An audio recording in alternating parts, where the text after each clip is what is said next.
and welcome to Wednesday night. Do you remember where you were 30 years ago tonight? Think. June 12th, 1994. Big night, big day. Something I have been looking towards for the whole year, actually, because this was such an incredibly sad day. This was the day in 1994 that Nicole Brown Simpson and Ron Goldman were butchered animalistically. He had just, come to return some glasses to her house. And you know how the story goes, right? Like true crime genre. That was kind of launched by the murder of O.J. Simpson's ex-wife, Nicole. And look, we can't even show you the actual crime scene because it was so horrendous. But you've probably read a lot. You've probably read that both of them were nearly decapitated. The knife injuries were so aggressive and angry and horrifying. And it is this country's most famous unsolved murder. I say unsolved because a civil jury certainly said O.J. did it, but a criminal jury didn't. So 30 years ago, we have yet to avenge, find justice for the Goldmans and the Brown families, right? One of the people to emerge from that case, that O.J. Simpson trial that launched cable news really in true crime, was Kato Kaelin, because heretofore he'd never seen the inside of a courtroom. He did not know what the hell was happening. And he is going to join me on the program tonight. I asked him, when O.J. died, that was just April 10th, right? It's not that long ago. I asked him about this, this genre, this whole idea that we're now 3 decades later. And he said everything we were talking about really took him back in time. Take a look. I have to tell you that I'm sitting in this chair and you took me like in a time machine back, and honestly so many emotions were just brewing inside me, and it brought me back to 1994 and 95. That's what we're going to do tonight as well, because this is an important night to remember Nicole and Ron. 30 years ago tonight, Kato Kaelin is my live guest tonight, but I have to begin with some breaking news and something that actually did not even exist in 1994. Back then, TikTok was the sound that a clock made. Social media was having friends over to look at your vacation slides. And now we are all experts at posting our best and our brightest smartphone pics and high-def videos so that our friends and our followers can like them and envy us.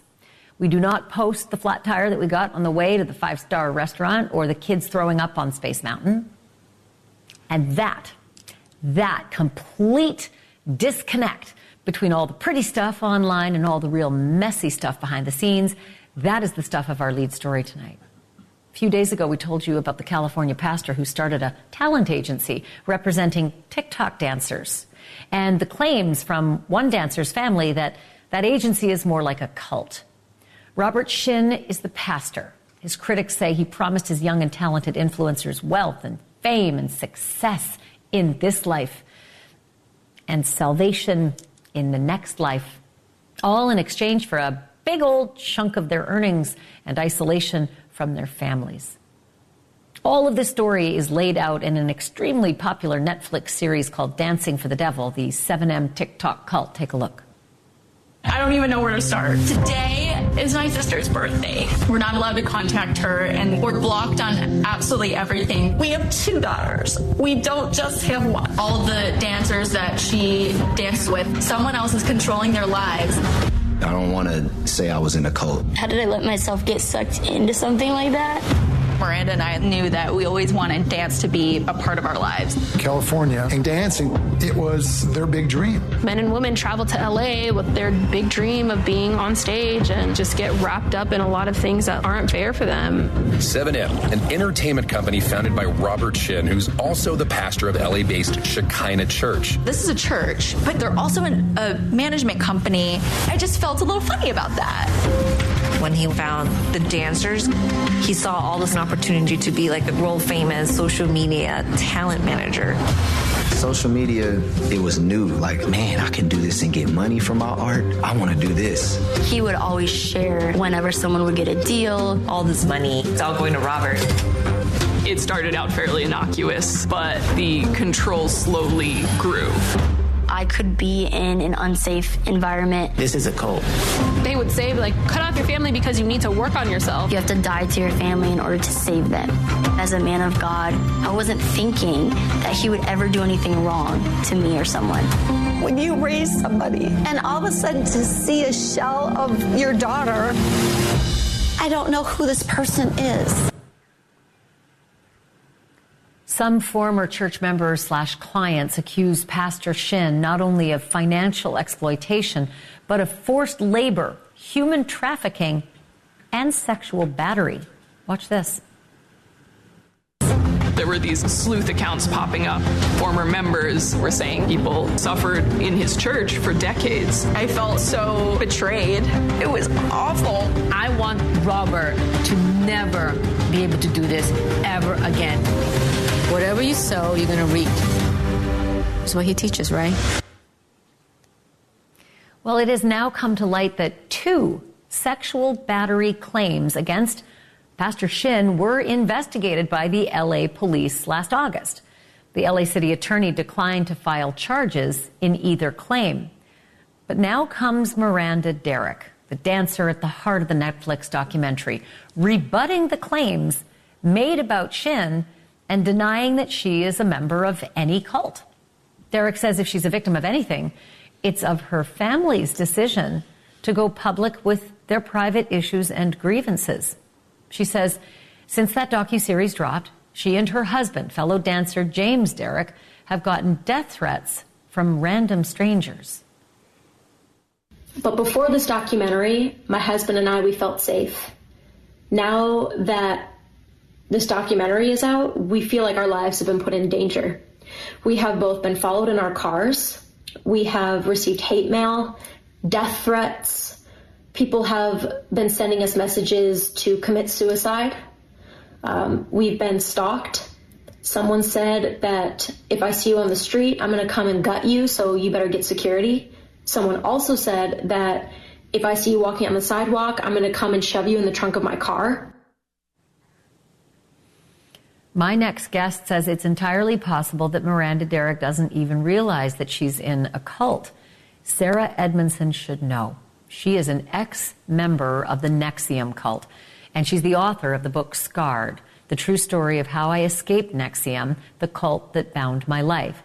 She is also the host of the podcast A Little Bit Culty, and she joins me now live. Sarah, it's really good to see you. We just had a chance to see each other at CrimeCon. It's good to... Yeah, it's good to be able to interview you about this topic. It's like so near and dear to your heart. I just wanted to get your take on what you're seeing here.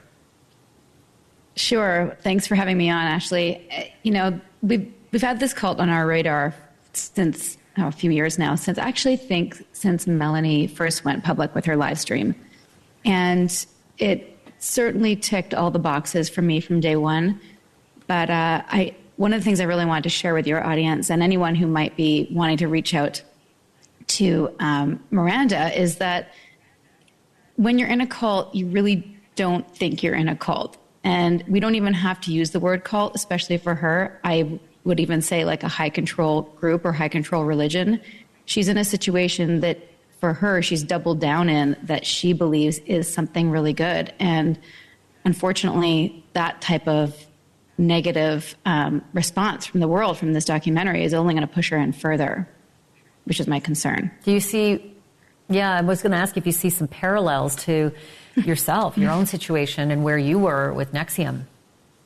Absolutely. In fact, it was so parallel in terms of especially the hook that these dancers were given. And I thought the Netflix documentary did do a great job of showing what the appeal would be. I'm personally not a religious person, and the church part wouldn't be a pull, but this type of community with like-minded dancers and making content, especially if you're a sort of typical starving artist in Los Angeles, or even, finding money for rent is hard.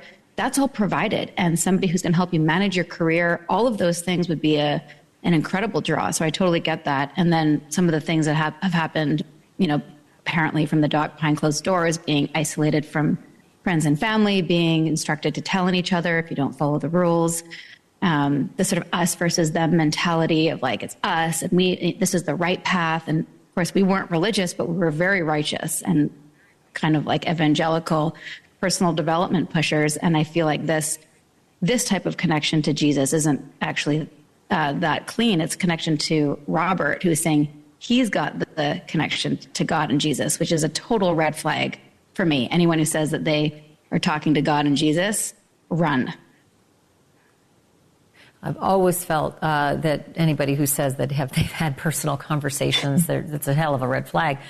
Pardon the pun. But listen, the idea that Robert Shin might be behind Miranda's latest posts, hate mail and blaming families, etc. Do you think that's blaming the families? I think she's blaming the trolls for sure. But what do you make of that? Do you think that's a possibility? There's no doubt in my mind. I mean, there probably are some trolls and people saying hateful things who don't understand how cults work. And I would also not be surprised if he had some other people go online and create fake accounts just to say threatening things to scare her. The goal of the cult leader is to keep people dependent and keep people in. So if he can create a fear of the outside world, that's great for him. And this just plays into the fact that he's making her feel like a victim, even though she says she's not a victim. And now she's a victim to the family. So this back to the us versus them structure that all cults thrive on. Well, and to the haters too, right? I think it was India Oxenberg, your fellow NXIVM cult member, who came out publicly and said that the public really needs to sympathize and love her, not hate her, because like you just said, it will push her further to those who she's close to and can explain away with love bombing. Absolutely. The more hate and vitriol she gets from the outside world, the further that she's going to want to go into Shekinah and to 7M and feel vindicated that Robert's right. It's not safe out there. So I really encourage people to be loving, send lifelines, send messages. And also, one of the things that helped me wake up, obviously way too late after 12 years, but was kind people asking curious questions and planting seeds and saying things like, but what about all this media that is against Keith? And I would say, well, that's a smear campaign. And somebody said to me, but it can't be all a smear campaign. What if a little bit of it is true? And that, I didn't wake up then, but it planted a seed for me to think, okay, what if even 10% of what people say about Keith Raniere is true? Then that's a problem for me. So I would encourage people to do things like that. Yeah, and then what's the tipping point, though? I mean, there you are getting these little nuggets that are lodged somewhere back there. Maybe you get to 10%, but what's the tipping point? What will really get someone out of a cult? Because like you said, you started this whole interview with, they don't believe they're in cults. Right. I thought for so many years that people said I was in a cult. They just didn't understand, and they didn't know my experience, and how could they, because they weren't having my experience. And my experience was really wonderful. It was so wonderful until it wasn't. And all of those little things that were red flags and those little seeds that were planted in my own internal instincts that I overrode, it was always outweighed by such good things. And until that was outweighed by the bad. And my bad situation was being lied to and being betrayed by the people who I trusted the most in the organization, telling me I was going to get a symbol on my body that represented the elements, and then finding out that brand was actually Keith Raniere's initials. So that's what was my tipping point. We don't really know. I mean, I'm not technically an expert, just from my own experience, but all the cult experts don't really have a specific thing that wakes somebody up. But from what I've seen, it feels like everyone has to have their own wake up of what I'm being told does not match reality. And it has to be such a slap in the face that they can then recognize that the person they are trusting the most is actually not who they say they are. And until then, Robert or Keith Raniere or any of these, in my opinion, sociopaths can get away with anything, because it can always be reverted to, well, I am speaking to God, so I know, and he's the ultimate authority. Until that base assumption is contested in her mind, he can do whatever he wants. And that's the unfortunate thing. No one's there to question that belief. And she believes in him, and she's chosen him as a connection to Jesus and God over her parents, if that makes sense. Right. And it sure does. And those parents, according to India Oxenberg's, they reached out to India for advice, for help. And from what I understand, they needed to figure out how to get through to Miranda. What would your advice be? I know we talked about go easy. Let's not hate. The haters are not going to do any good. They're only going to drive her further. But what is the right path for the family, for the friends, and even for the public when it comes to trying to get through to Miranda? Yeah, it's hard to say the right path. I know what worked for me is, my mom and my family were always so loving and there for me. So when I did wake up, I had a safe place to land, and that was wonderful. I feel like maybe because of the documentary that may have set them back a little bit, and I hope it doesn't. But I think if she is willing to talk to them after the dust settles from the doc, that I would say, okay, we can agree to not bring this up. But I think, is it fair to say, if you're in a safe and loving environment, why don't you just talk to one of the cult experts and learn about, or not even cult, I wouldn't even use that word, high control groups. High control religion, same exact structure as a cult. But if that word puts people's defenses up, it did for me for years. But if someone had said, well, this is a safe environment, why don't you speak to one of these experts who can explain to you what to look out for? And if it's fine, then you're fine. And the truth is, she is an adult. I don't think Robert is strong enough, though, to let her do that. And that would be a real test of his willingness to prove to the world that it's safe. That's what I would suggest. Work with the experts. Here's a big problem, right? Like, it's not illegal to be in a cult. No. So nobody can expect that the police should swoop in and fix things here. Adults can do, think, Right. read, pray, and do whatever they want as long as they're not breaking the law. But labor trafficking is certainly against the law. And that's what I think is going on. And I mean, I'm not a lawyer or prosecutor or the FBI, but when I'm looking at that group, I'm thinking tax evasion, labor trafficking, maybe human trafficking. It sounds like there was some sex abuse gone on. I don't understand why those charges were dropped. I haven't deep dived enough, but I'm a little shocked. And I'm hoping, and I actually have to say this after seeing you at CrimeCon and acknowledging what this space has done, I'm excited actually for what could happen from this documentary and the pressure this would put on authorities, because that is what the point of these things are. It's not sensational. It's not to watch and go, oh, wow, they're dancers and they're in a cult. And I know it's fascinating. It's #1 on Netflix, and that's great.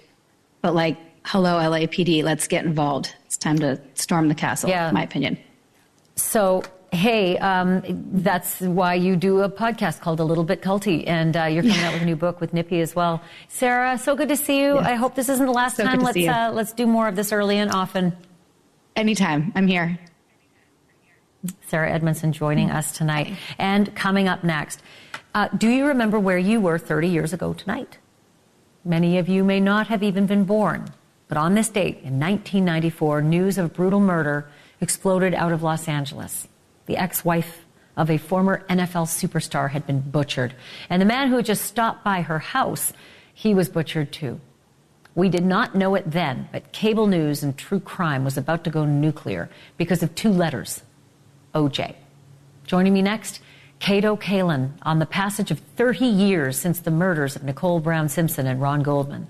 We'll talk about living for 3 decades connected to America's most famous unsolved crime.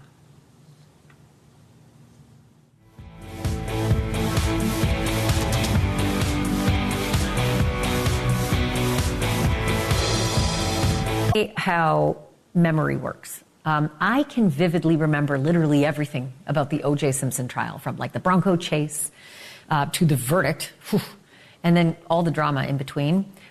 But I can't exactly put my finger on where I was when I learned about the event that started it all, the horrific murders themselves of Nicole Brown Simpson and Ron Goldman. But I know that it was June 12th, 1994, this day, 30 years ago. 30 years since those 2 innocent people lost their lives so violently.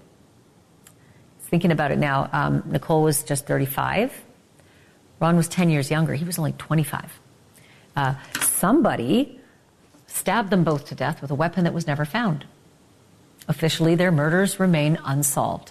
Unofficially, whole different story. Plenty of people are convinced they know who did it. But a jury acquitted the only person ever to stand trial.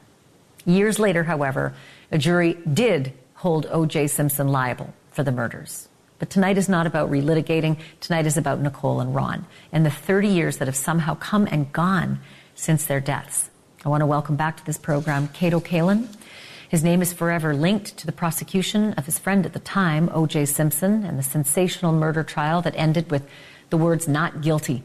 Cato was a star in the trial. He'd been a house guest of O.J.'s, a random curveball that changed his life forever. He's now the co-host of the podcast 1 Degree of Scandalous, and he's with me live on this 30th anniversary. It's good to see you again, Cato. How you doing?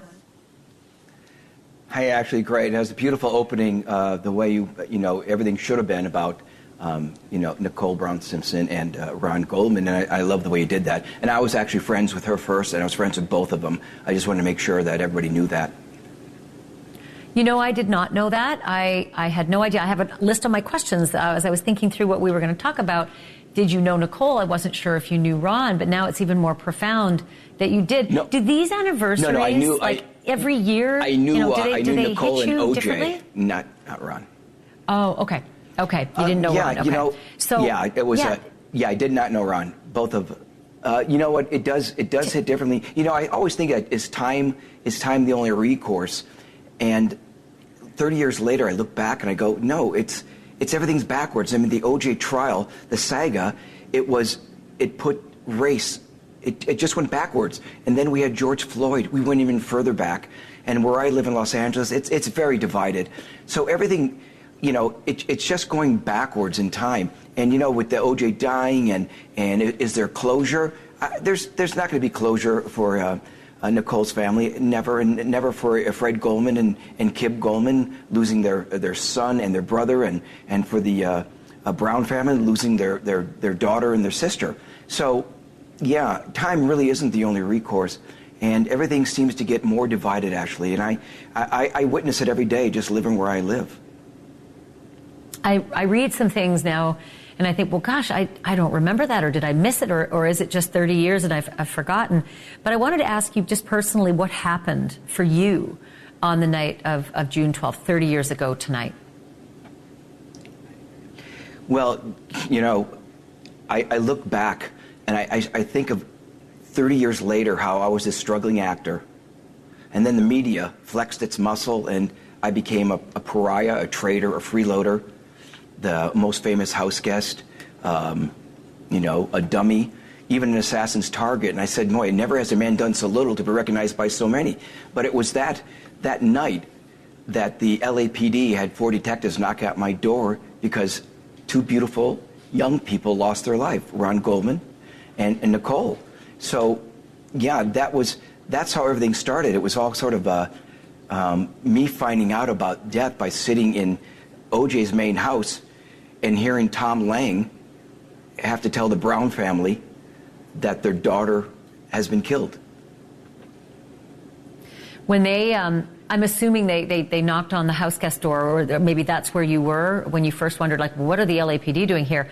How did they, what did they do? What did they say? And did they all of a sudden search your guest house? Like, what happened? When they came to my door, the entire night, it was sort of a June gloom, very, very foggy. I had not slept very well, and I just heard this knock at my door. I knew it was very early in the morning, I think at 5:30, and I saw 4 gentlemen at my door. I just opened the door, and they came inside. They said they're LA detectives, and immediately my mind went to there must have been a plane crash, because the last thing I knew, OJ was going to Chicago. They came in my room.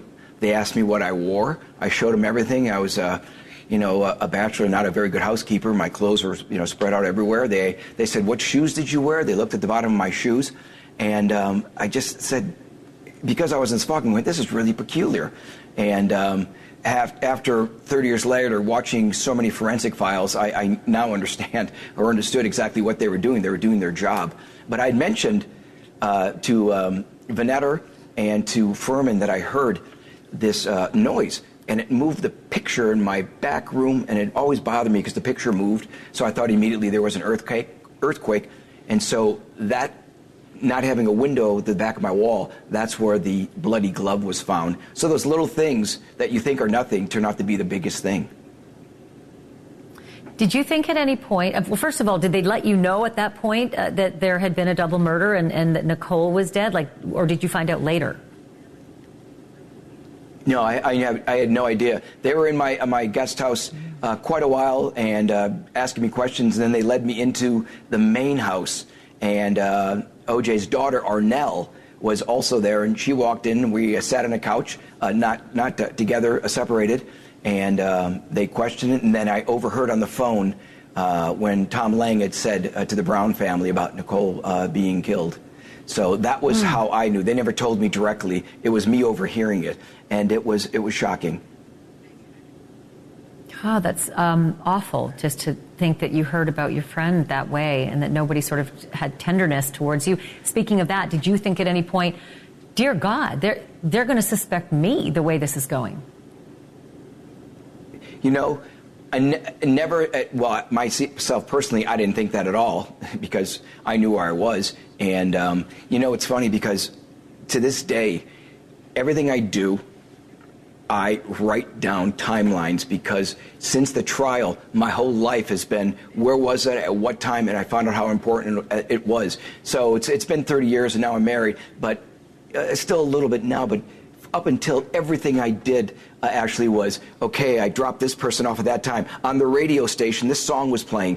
Oh, this car was a Volkswagen I saw on this freeway. So honestly, I did that. I wrote it down because I was so freaked out by how important the timeline is. And the O.J. Simpson trial is all about timelines. And you know, you mentioned the podcast. We have 5 of the players on the podcast, all related. I mean, it changed so many lives. So we have 5 different people with their stories of how it changed their lives, from Detective Lang to the limo driver, Alan Park, to Jill Shadley, who saw O.J. in a Bronco, got his license plate number, to Skip Junis, who saw him put something in a garbage can at the airport. It's riveting on our podcast, 1 Degree of Scandalous.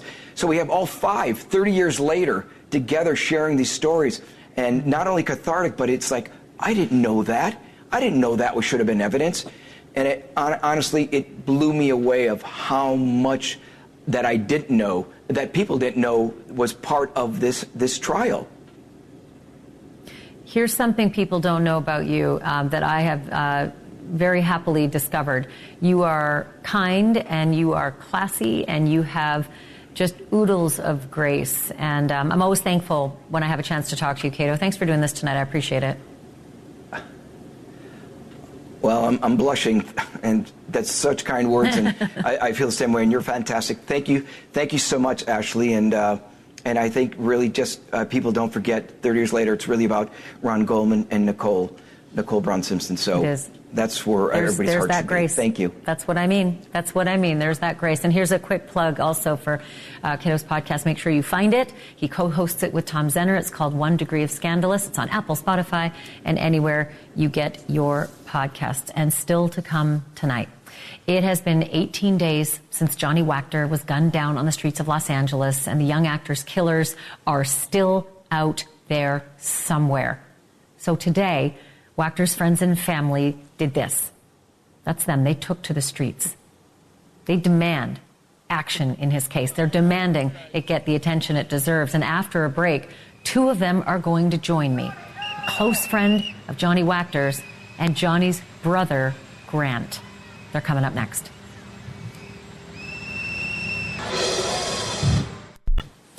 The FBI just put out some impressive stats on violent crime across America, stating that the numbers are down 15% for the first quarter of this year.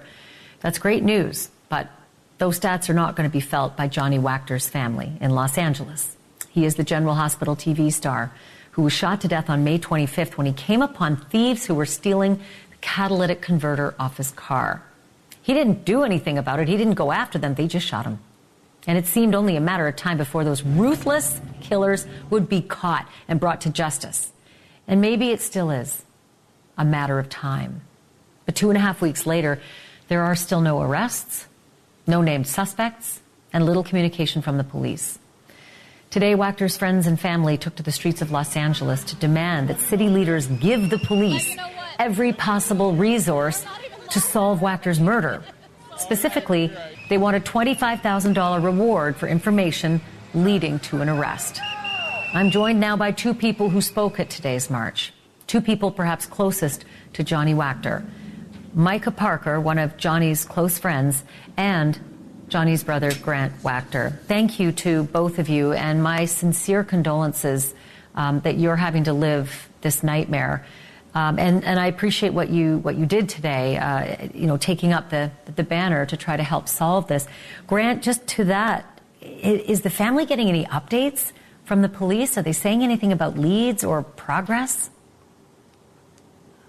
So, I mean, as of right now, they can only tell us so much because, I mean, honestly, good news or no news is good news at this point, I think, because the less that they're telling us means that there has to be something that they're pursuing. That means that there's going to be progressions in the case itself. So we're trying to be as patient as possible. And, I mean, they give us the little bits where they can here and there, but, you know, so we're just trying to let them do their job to the best of their ability and just hoping that they just continue to put their best foot forward with it. Well, you're a saint, you know, displaying that kind of patience, because I can't imagine how hard this is. How's your family doing? I mean, I was like, our emotions are kind of swelling right now, but everyone's kind of sticking together is the main thing. And they've gotten to see all the support that we have out here. I got to see it firsthand in person in LA, and everyone back home, I've gotten to tell them. I can't wait to even tell them in person about all the support that we've had. I mean, it's definitely reassuring and encouraging knowing that there are so many people that Johnny had at his back and are in his corner.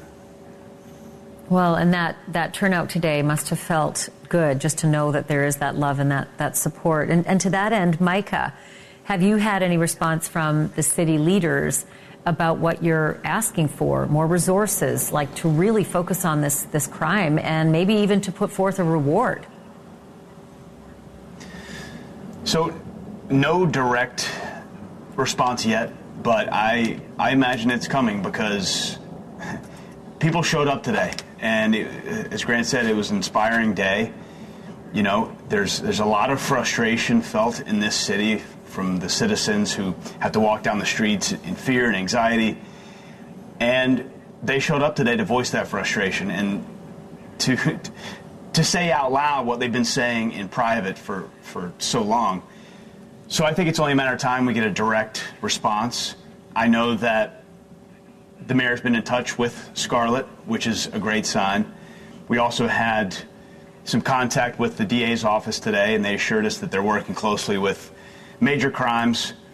But, you know, for us, number one, we want these killers brought to justice. That's what we want, number one. So doing shows like this, the press conference today, was to continue to shed light on the case and to bring attention so that anybody out there will come forward with information. But also, it was to give people a platform to share their frustration. And I think the city is going to hear that. I think they heard that today. And, you know, the first step in solving a problem is admitting that there's a problem, admitting that there's a crisis, because there is. The producers of General Hospital put up a lovely tribute to Johnny. I think it was a title card, and it said, in loving memory of Johnny Wachter. It seemed as though he was certainly beloved by the folks in his profession, and, you know, you can see out on the street, he had a lot of friends as well, and there you are, Micah, a close friend of his. What do you want people to remember, Micah, about your friend? Yeah, you know, and 5 of the General Hospital actors actually showed up today to the march, and it was such a busy day. I didn't even get to really talk to all of them, but I think that's a testament to who he was on his time, with his time on the show, to have made such an impact on those people. And I want people to remember Johnny as not as a celebrity whose name we're just seeing in the press now, but Johnny was a down-to-earth guy. We kept saying today, it happened to Johnny, but it could have happened to any one of us. Of course. Johnny was one of those guys that no ego. He was hustling. He was working a bartending job, pursuing his dream, living a life just like any of us. He loved to rock climb. He would raise his hand to do any job, doesn't matter how dirty or inconvenient. He was a man of his word. He was a man of passion. And it feels like his presence was truly felt today. I mean, we were just talking, he's here now. And even though he's not here in the flesh, we feel like he's very present in this whole movement. And, you know, we hope that we're making him proud. But I just want people to remember him for being everything that's good about a man, truly. Micah Parker and Grant Wachter, we're not going to leave this story. We're going to continue to follow this investigation. We're very appreciative of both of your time and your comments. Thank you both, and the best to you all. Thank you so much. Anyone Thank with you for having information us. about Johnny Wachter's murder, you're so welcome. Like I said, anybody with information about Johnny Wachter's murder is asked to call the LA Crime Stoppers at 1-800-222-TIPS, or you can reach out to lacrimestoppers.org. You can leave a tip and still remain anonymous. Still to come, if you knew your child murdered someone, would you turn them in? What if that crime could result in a death penalty? A father in Florida faced the ultimate dilemma and called the police. And what happened next was chilling. Story after the break. You just get it fixed. All right. So what do we do now? I've scheduled an appointment at safelight.com. Tell them to meet us here at the beach. Ow. Schedule free mobile service at safelight.com. Safelight Repair, Safelight Replace. Here's a question for you. If your kid told you that they murdered someone, could you pick up the phone and call the police and turn them in? If you live in a death penalty state, knowing that could result in your kid going to an execution, his own? Because Stephen Testaseca did that. He called the police on his own son, Wade Wilson.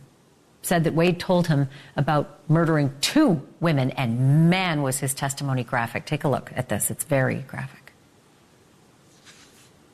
He just said he met a girl at a bar. They went back to her house, hung out for a little bit, and then she fell asleep.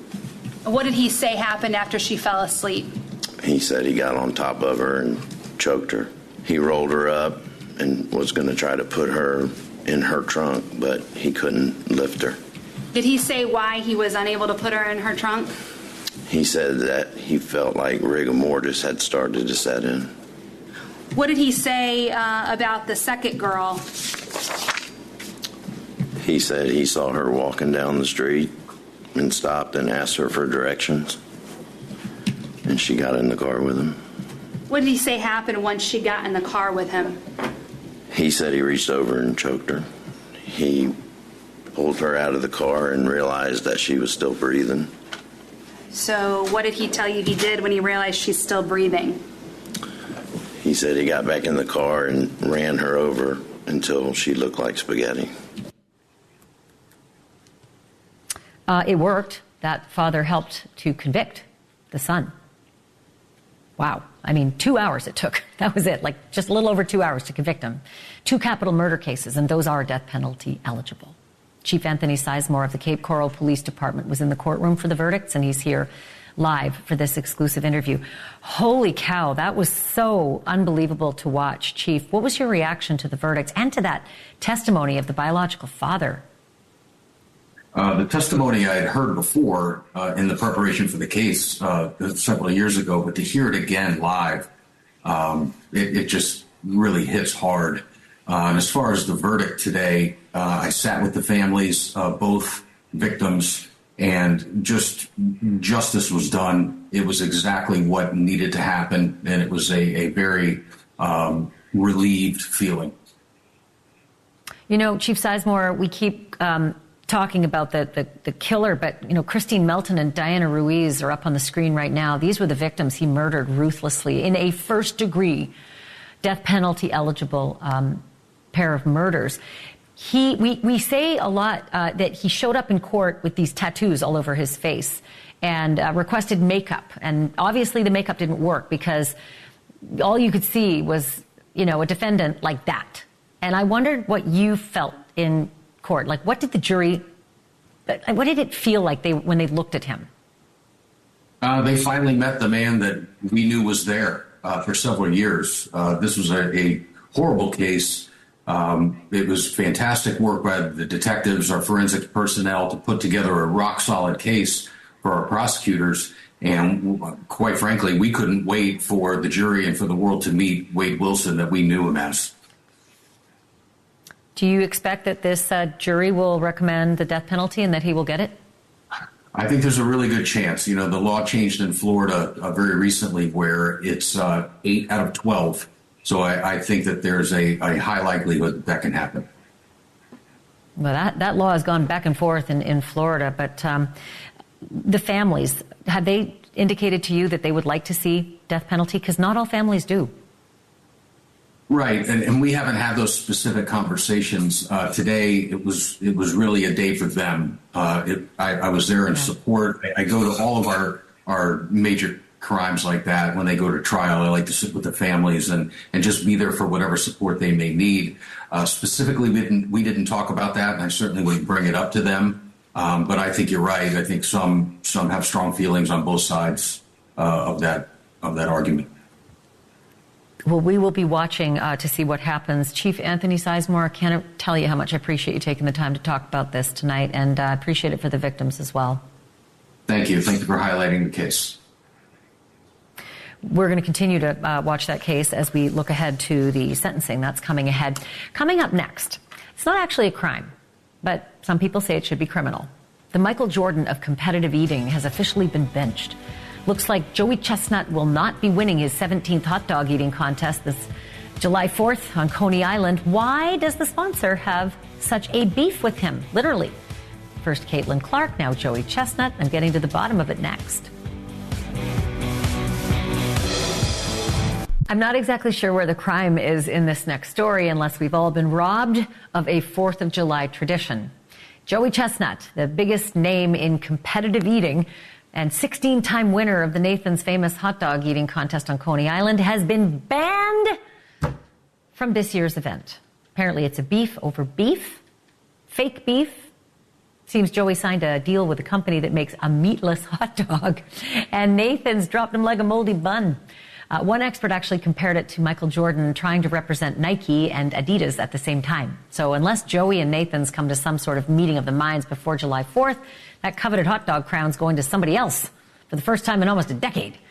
Perhaps they'll take it to food court, but make no mistake, they both have a dog in this fight. Now I'm finished with all the puns, because tomorrow there's more eating, and this one's weird.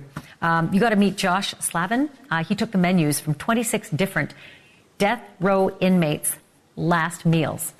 And then he made those meals. And he ate those meals.